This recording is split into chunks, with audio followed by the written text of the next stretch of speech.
او په دې وجه کوو چې موږ دا تمن لرو چې څوک به زکات راکوي که نه به راکوي، تنخوا به راکوي که را به نه کړي، ځکه چې اخلو یې نه سره غواړو یې نه، الله ورته نه یو محتاج کړي، الله مو دې محتاج نه کړي.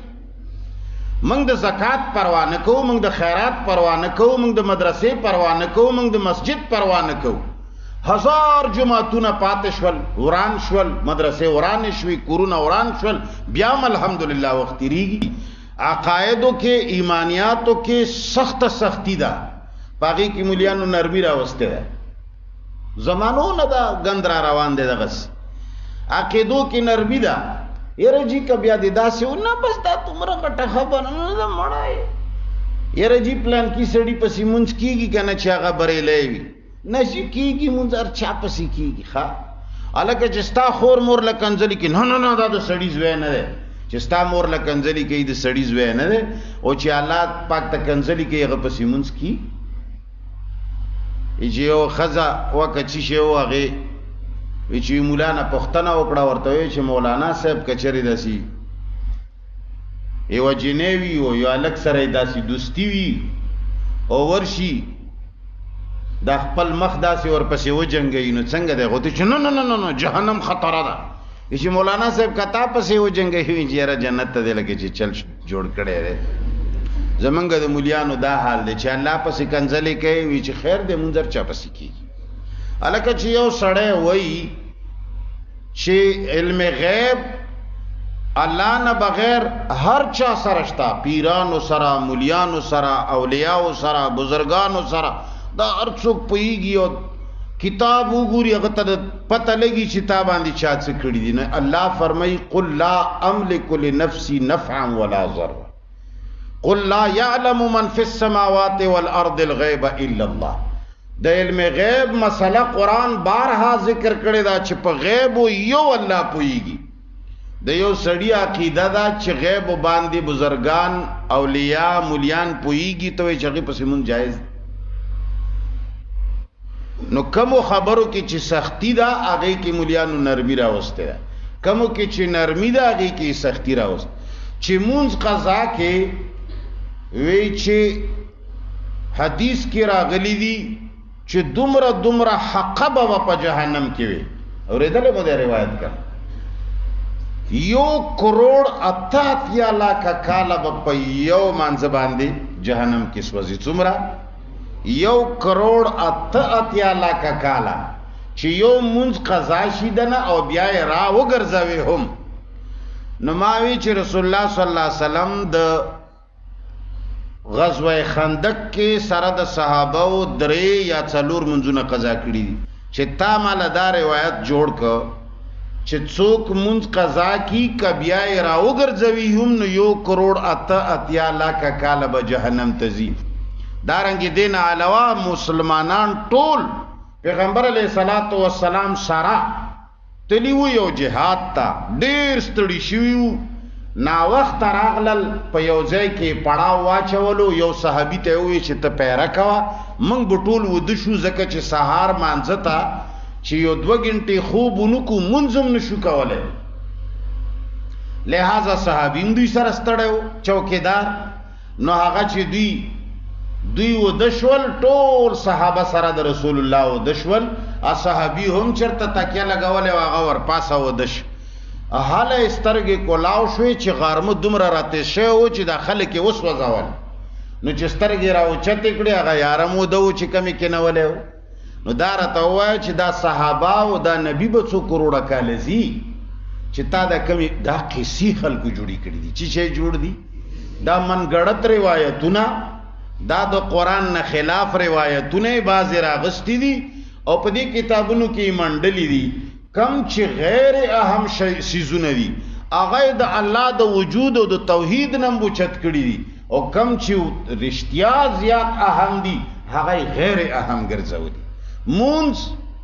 روژه، حج، زکات دا ټول اعمال دي، اگر چې اهم اعمال دي خو ایمان ته رسېدی د ایمان ځای ته نه رسی.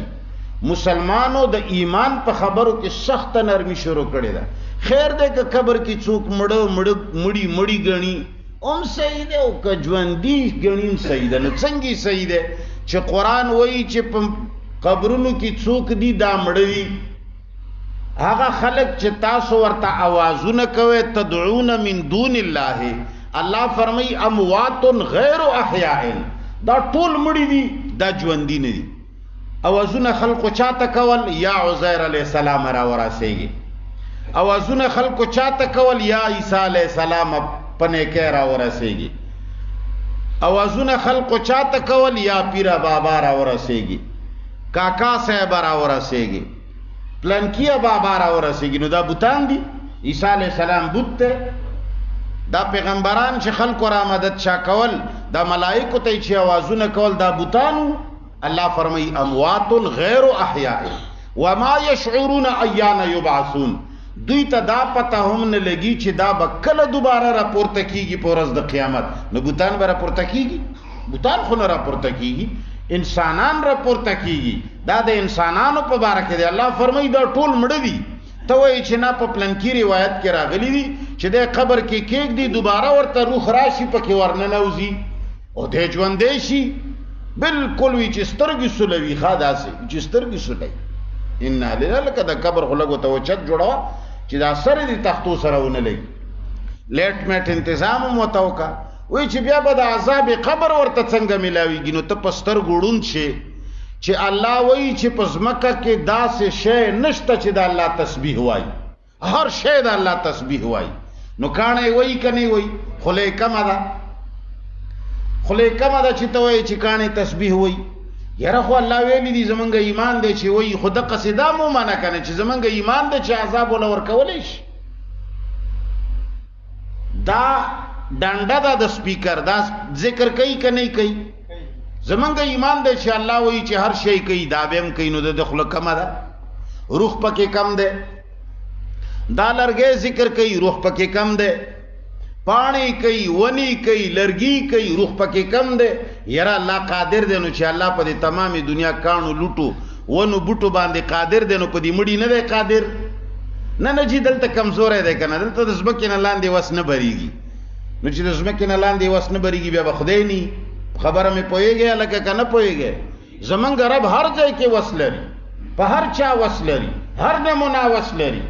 نو دا بکیړي مولیانو جوړی کړی دي نن دا خبرې څوک کولای هم نشي زړګیا دا منګې چې کو دا الله په فضل کو او په دې وجه کو چې منګه دا تمن لرو چې څوک به زکات را کوي کنه به را کوي تنخواه برا کی کرا بن کی زکه چې اخلوی نه سره غواړوی نه الله ورته نه یو محتاج کړي الله مو دې محتاج نه کی منګ د زکات پروا نه کو منګ د خیرات پروا نه کو منګ د مدرسې پروا نه کو منګ د مسجد پروا نه کو